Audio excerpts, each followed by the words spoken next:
This video is going to look at the area of trapezoids.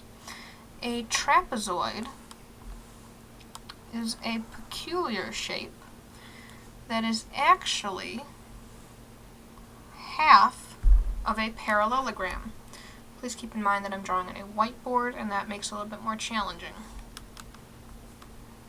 There, that looks a little bit better.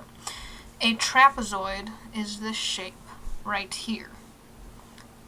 As you may notice, when you take this shape and flip it over, you get a parallelogram as the entire figure.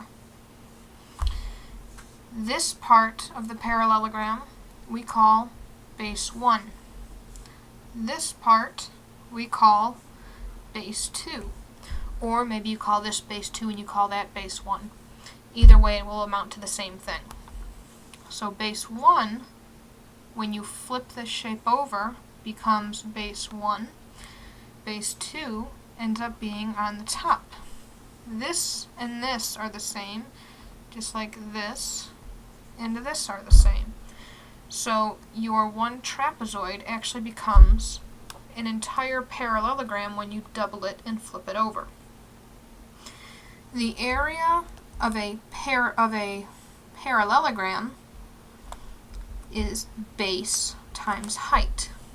The area of a trapezoid is very similar, but it looks a lot more complex. We still have the height, but because we need this whole base measurement, it's actually going to end up being base 1 plus base 2. You can almost see that. Now you can see it.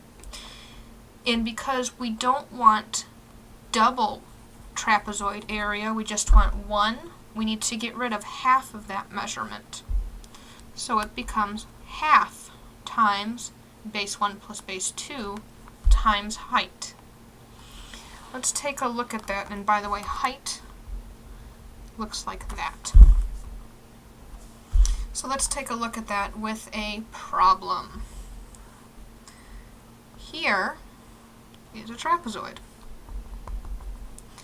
This measurement, the height, is 2 millimeters. The base 1 is 3 millimeters. The base 2 is 5 millimeters. So let's go ahead and let's rewrite our formula. 1/2 base 1 plus base 2 times height. Now we need to plug in the numbers. 1/2 doesn't change, that's already a number. Base 1 I'm going to take from the top is 3, plus base 2 from the bottom is 5. It actually doesn't matter if base 1 is the top or the bottom, but make sure that you don't take base 1 from the top and then also take base 2 from the top. Make sure you take them from different locations. The height is 2. To solve this problem, we're going to follow PEMDAS. This means that the first thing I solve is what's in the parentheses. So 3 plus 5 is 8, and then I still have the 1/2 and the 2 to drag down. Because the parentheses have already been used and there's nothing else in them except for a single number, I can actually get rid of the parentheses and put multiplication signs. I've done my parentheses, there's no exponent, so next I'm going to multiply and or divide. So I'm going to multiply 1/2 times 8. To figure out what 1/2 times 8 is, I would have to multiply, but you can't multiply a fraction by a whole number. So what I'm going to do is I'm going to put this whole number over 1, which now makes it a fraction. 1 times 8 is 8. 2 times 1 is 2. Now I have the fraction 8 over 2. As we know, the fraction bar means divide. So you can either know that 8 over 2 is 4, or you can make the L, put the 8 in the middle, the 2 on the outside, 2 goes into 8 4 times.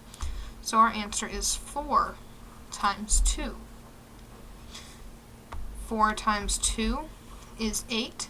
So my area of this trapezoid is 8 millimeters squared. Please remember that you're squaring your answer because you're looking for 2 dimensions of your answer. You're looking for this way and this way, which is why we square our answer. Let's take a look at another trapezoid. This trapezoid is going to be a little bit taller.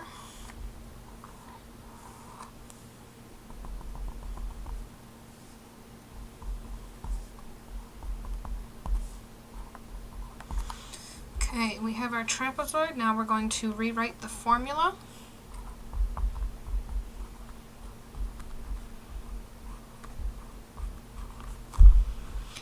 Now after we've rewritten the formula, we're going to plug in the numbers. A equals 1/2, base 1 is 1, plus base 2 is 6, times the height, which is 5.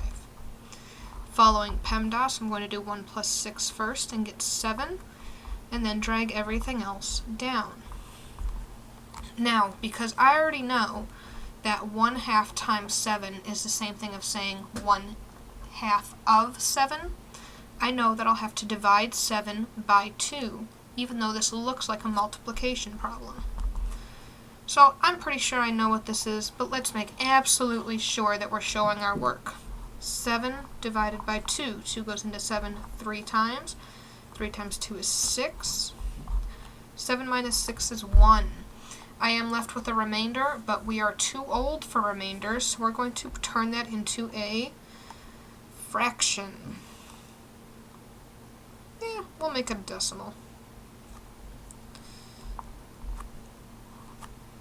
Put our invisible 0 in, drag down the 0, make sure we have our decimals in there. 2 goes into 10 5 times. We have our final answer, 3.5 times 5. The next thing I get to do is I get to multiply 3.5 times 5. 5 times 5 is 25. 3 times 5 is 15, plus 2 is 17. Because there's one decimal in there's one number after the decimal in our multiplication problem, we're going to put 1 decimal space in our answer. So my final answer is 17.5 inches squared.